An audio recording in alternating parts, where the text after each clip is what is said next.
बौद्ध धर्म में क्या क्या खास है एग्जाम पैटर्न के हिसाब से। हेडिंग डाल ली होगी ऐसी उम्मीद करते हैं।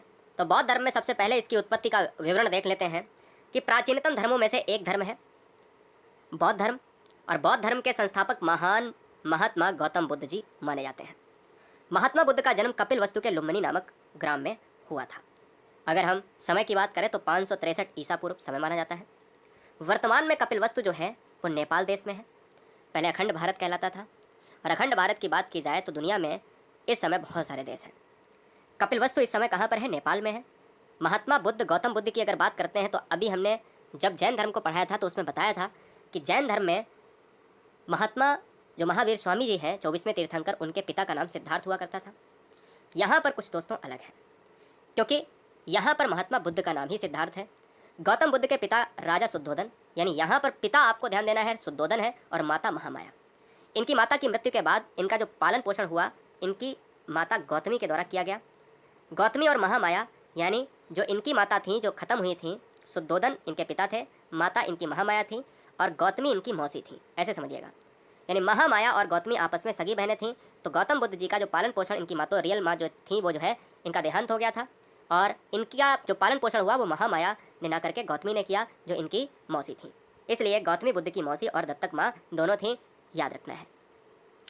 गौतम बुद्ध के बचपन का नाम सिद्धार्थ था, अभी जिक्र किया है। पिता का नाम शुद्धोधन, माता का नाम महामाया और मौसी का नाम गौतमी, जिन्होंने पालन पोषण किया।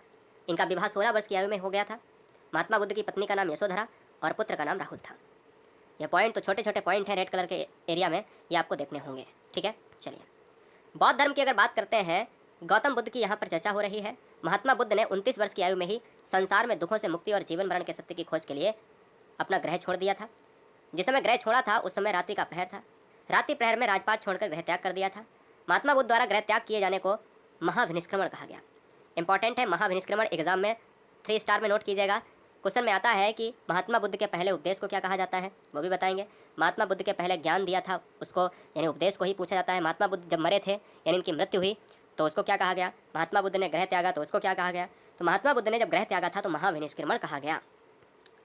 महात्मा बुद्ध को वैसाखी पूर्णिमा के दिन निरंजना नदी के किनारे बोधगया बिहार के उर्वेला नामक स्थान पर बोधि वृक्ष के नीचे ज्ञान की प्राप्ति हुई। आपको यहाँ पर फिर से लॉजिक लगाना होगा कि जब हम ऋजुपालिका नदी देखते हैं तो जैन धर्म में महावीर स्वामी को ज्ञान प्राप्त हुआ था। जम्बिक ग्राम था, वृक्ष साल था। यहाँ बोधि वृक्ष है, जगह है बोधगया, बिहार में है, नदी है निरंजना, समय वैसाखी पूर्णिमा। तो दोनों को आपको बहुत ध्यान रखना है, दोनों को मिक्सअप में नहीं याद करना है, नहीं तो मिक्सअप कर दो इधर उधर। पीपल के वृक्ष को बोधि वृक्ष के नाम से जाना जाता है, यह भी आपको बताया। नहीं बच्चे कहेंगे सर मैंने तो पीपल पढ़ा, तो पीपल के वृक्ष को ही बोधि वृक्ष के नाम से जाना जाता है। आषाढ़ की पूर्णिमा को बुद्ध ने पहला उपदेश दिया। अब यहाँ पर बनता है कि भाई पहला उपदेश कहाँ दिया, और प्रथम उपदेश जो दिया है वो दोस्तों अगर मैं बात करूँ उसको क्या कहा गया। जैसे घर त्याग को कहा गया महाविनिष्क्रमण, तो आषाढ़ की पूर्णिमा को बुद्ध ने पहला उपदेश दिया बनारस के मृगदाओं में।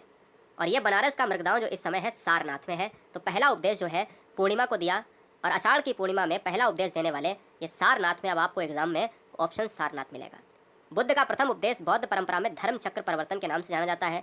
बुद्ध ने जब घर त्यागा तो महाविनिष्क्रमण कहा गया, और बुद्ध ने जब पहला उपदेश दिया सारनाथ में तो इसको कहा गया धर्म चक्र परिवर्तन। क्या आपको पता है महात्मा बुद्ध जब जिस समय मृत्यु हुई थी तो उसको क्या कहा गया बौद्ध धर्म के परंपरा में? कमेंट कीजिएगा। बिंबिसार, उदयन और प्रसेनजीत बुद्ध के प्रमुख अनुयायी थे। बुद्ध के अनुयायियों को 4 भाग भिक्षु, भिक्षुणी, उपासक और उपासिका में बांटा गया। क्वेश्चन में पूछा जाता है कि बिंबिसार किस धर्म से संबंधित, उदयन किस धर्म से संबंधित, प्रसन्नजीत किस धर्म से संबंधित है, तो आंसर बौद्ध धर्म हो जाएगा। 4 भाग बुद्ध के अनुयायी, एक भिक्षु, एक भिक्षुड़ी, एक उपासक, एक उपासिका, यानी 2 ही आपको याद रखने हैं, भिक्षु और उपासक। भिक्षु का भिक्षुड़ी हो जाएगा और उपासक का उपासिका हो जाएगा। सारिपुत्र, योगालन, आनंद एवं उपाली बुद्ध के प्रमुख शिष्य थे। बुद्ध के सबसे प्रिय शिष्य आनंद थे। बुद्ध के शिष्य भी एग्जाम में पूछे गए हैं। सारिपुत्र, योगालन, आनंद एवं उपाली, 4 शिष्यों का जिक्र हुआ है। इन चारों में से जो सबसे ज़्यादा प्रसिद्ध शिष्य हैं वो आनंद माने गए। अष्टांगिक मार्ग किसने दिया है, तो बौद्ध धर्म ने दिया है। रत्न किसने दिए हैं, त्रिरत्न किसने दिए हैं, तो जैन धर्म ने दिए हैं। अष्टांगिक मार्ग महात्मा बुद्ध की प्रमुख शिक्षाओं में से एक है। बौद्ध धर्म के अष्टांगिक मार्ग की जब भी बात होती है तो आपको बता दें कि बौद्ध धर्म के अष्टांगिक मार्ग, अष्टांगिक का मतलब है 8। अष्टांगिक का मतलब क्या है? 8। एक है सम्यक दृष्टि, सत्य एवं असत्य का समझ, बोध, वास्तविकता, समझ की शक्ति। नोट कीजिएगा फटाफट। सम्यक संकल्प, दृढ़ निश्चय के साथ जीवन यापन, यानी जो ठान लिया है वो करना ही है। जैसे आप अगर सिलेक्शन लेना है तो ठान लिया है कि अगर हमें क्या देना है, हमें 100% देना है रिजल्ट में, हमें पढ़ना है चाहे जान ही चली जाए। तो वही संकल्प है। सम्यक वाक, वाणी को सत्य एवं पवित्र होना चाहिए, अर्थात मनुष्य के बोल पाप छल और असत्य विहीन होते हैं। ठीक है ना, याद रखिए। सम्यक कर्मांत, सत्य कर्म होने चाहिए, यानी सत्कर्म होना चाहिए, अच्छे कर्म होना चाहिए। मनुष्य का चाल चलन अच्छा व बुराई और पाप से दूर होना चाहिए, यानी बुराइयों से दूर रहना चाहिए, पापों से दूर रहना चाहिए, और कर्म मनुष्य को अच्छे करने चाहिए।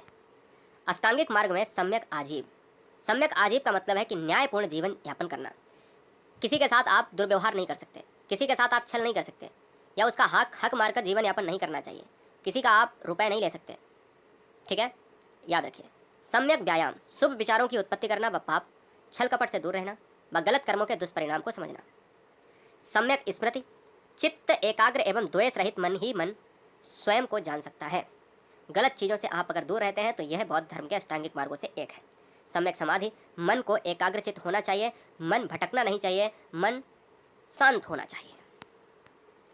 बौद्ध धर्म की अगली स्लाइड में अगर हम बात करते हैं तो दुख, दुख समुदाय, दुख, दुख निरोध एवं दुख, दुख निरोधागामी प्रतिपद बौद्ध धर्म के 4 आर्य सत्य अथवा सिद्धांत हैं। बौद्ध मत के 3 प्रमुख अंग थे। बौद्ध बहुत बार एग्जाम में पूछा गया है। क्या पूछा गया है? बौद्ध, संघ एवं धम्म। ये क्या है? इंपॉर्टेंट है। ये 3 प्रमुख अंग हैं बौद्ध धर्म के। इनको त्रिरत्न भी कहा जाता है। रत्न आपको दोनों में मिलेंगे, लेकिन त्रिरत्न भी इनको कहा जाता है, बौद्ध, संघ एवं धम्म। बुद्ध द्वारा दिए गए उपदेशों को बौद्ध धर्म में धम्म कहा गया। बहुत इंपॉर्टेंट है, यही तो बताने की कोशिश कर रहा हूँ कि भाई ये क्या है, ये धम्म क्या है, कि जो बौद्ध धर्म में जो उपदेश दिए गए वो धम्म कहलाए।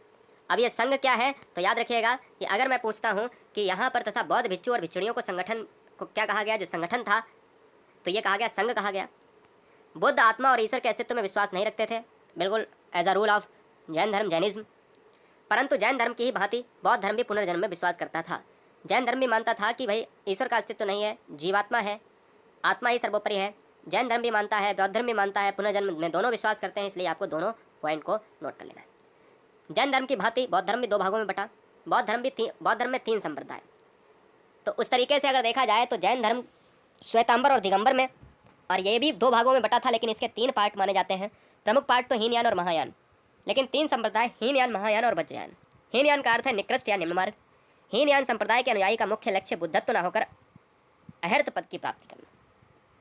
बुद्धत्व न होकर, इसलिए लोगों में जब बौद्ध धर्म में बहुत से लोग आए तो उनमें एक क्या हो गई, एक जीवन की लालसा हो गई। वो बुद्धत्व की तरफ नहीं जा रहे थे। आधे लोग बुद्धत्व की तरफ जी रहे थे, तो आधे लोग अभिलाषाओं की तरफ जी रहे थे। बौद्ध धर्म की अगर बात करते हैं तो लोगों में अगर मतभेद हो जाए तो बंटवारा तो होना ही होना है। जिस तरीके से भाइयों में अगर बंटवारा होता है तो मतभेद होना एक प्रमुख कारण माना जाता है। इसी तरीके से लोगों में, अनुयायियों में मतभेद हो चुके थे और बौद्ध धर्म का बंटवारा हो गया। कुषाण काल में बौद्ध धर्म 2 संप्रदाय हीनयान और महायान में विभाजित हो गया। हीनयान संप्रदाय के लोग पाली भाषा का प्रयोग करते थे, इंपॉर्टेंट है, जबकि महायान संप्रदाय के लोग संस्कृत भाषा का प्रयोग करते थे।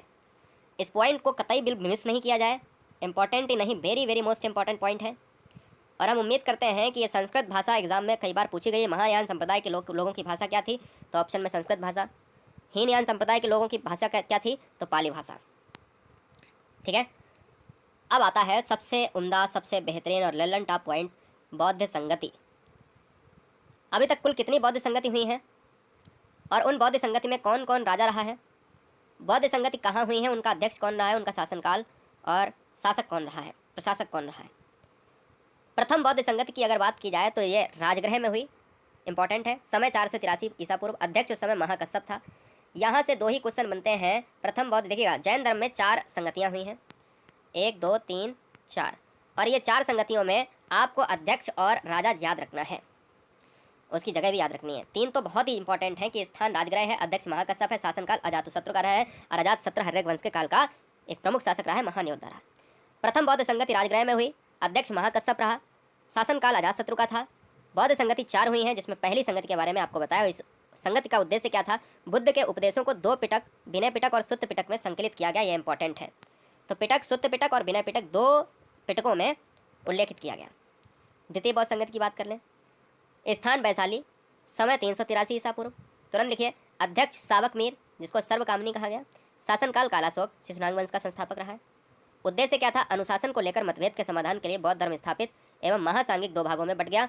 आपको मैं बता दूं कि यहाँ पर कालाशोक जो है शासक था, अध्यक्ष साबकमीर था, समय 383 और वैशाली में जो है द्वितीय बौद्ध संगति को देखा गया। ठीक है बेटा, याद रखिएगा। बौद्ध संगत की बात की जाए, तृतीय बौद्ध संगति, स्थान पाटिलपुत्र, समय 251 ईसा पूर्व, अध्यक्ष मोगलीपुत्तिस, शासनकाल अशोक। बहुत इंपॉर्टेंट। उद्देश्य क्या था? संघ भेद के विरुद्ध कठोर नियमों का प्रतिपादन करके बौद्ध धर्म को स्थायित्व प्रदान करने का प्रयत्न किया गया। धर्म ग्रंथों का अंतिम रूप से संपादन किया गया तथा तीसरा पिटक अभिधम्म पिटक भी जोड़ा गया। पहले वाले बौद्ध संगति में 2 पिटक थे, विनय पिटक और सुत्त पिटक। क्वेश्चन में ये कई बार आया है कि तीसरा पिटक कौन है और तीसरा पिटक कौन सी संगति में जोड़ा गया। तीसरी संगति में तीसरा पिटक जोड़ा गया। ये आसान भी है कि तीसरी बौद्ध संगत और तीसरा पिटक। ठीक है बेटा, याद रखिए। अंतिम बौद्ध संगति हुई है कनिष्क के शासनकाल में। चतुर्थ बौद्ध संगति कश्मीर के कुंडलवन में हुई है, प्रथम शताब्दी में हुई है।